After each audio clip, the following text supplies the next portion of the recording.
Good morning my all friend. আশা করি তোমার সবাই খুব খুব খুব খুব ভালো আছো।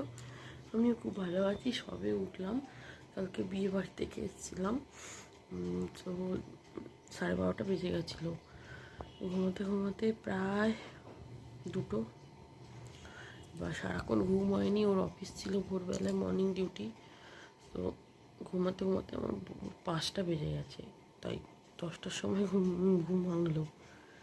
তো চলো এখন থেকে ব্লগটাকে স্টার্ট করলাম। দেখতে পাচ্ছ আমার অবস্থা। চলো ফ্রেশ হয়ে নিয়ে কিছু কাজ আছে সেরে নিয়ে আবার আসছি। নিজের মেয়ে ঘুমাচ্ছে এখনো।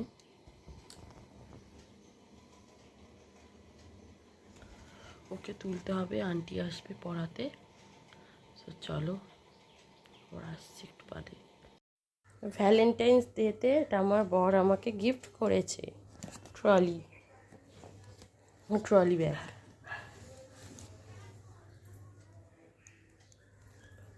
ট্রলি ব্যাগ অনেক আছে, তাও একটা নিলাম, পছন্দ হলো।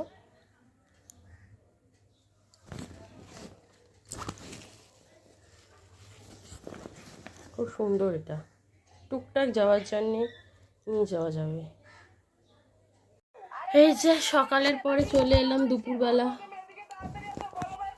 দুপুরবেলা চলে এলাম। এখন খাওয়াচ্ছি মেয়েকে। এবার চুলগুলো কি বিচ্ছিরি হয়ে গেছে, আজরালাম তাও এরকম হয়ে গেল। ঠিক আছে, কোনো ব্যাপার না। মেয়েটার শরীর খারাপ হয়েছে। সন্ধেবেলায় ভাবছি একটু ডাক্তারের কাছে যাবো, নিয়ে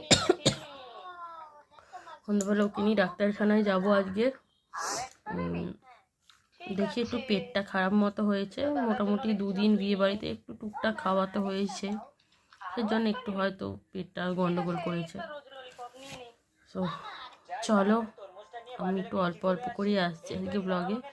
বেশি বড় ভিডিও আজকে হবে না, আরও হয়তো কম ভিডিও হবে, কারণ মেয়েটার শরীরটাও খারাপ, ভালোও লাগছে না। আমারও শরীরটা একটু খারাপ মতো, বিয়ে বাড়িতে খাওয়া দাওয়া হয়েছে তাই একটু শরীরটা খারাপ হয়েছে।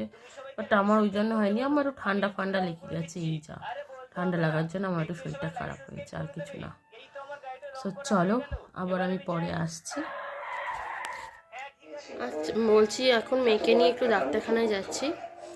সো দেখি ডাক্তার কি বলে, কি ওষুধ দেয়। সকাল থেকে অবশ্য 2বারই পটি করেছে, আর করেনি সেরকম। তাও একটা ভয় লাগছে, দেখি কি বলে ডাক্তার।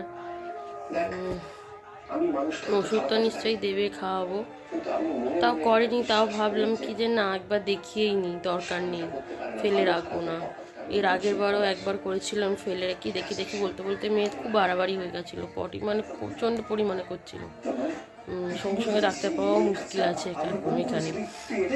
যেহেতু ওই জন্য ভাবছি কি যে না, আজকেই ডাক্তারখানাটায় নিয়ে যাই, আজকে ডাক্তারটা দেখিয়ে নিই, আর দেরি করবো না।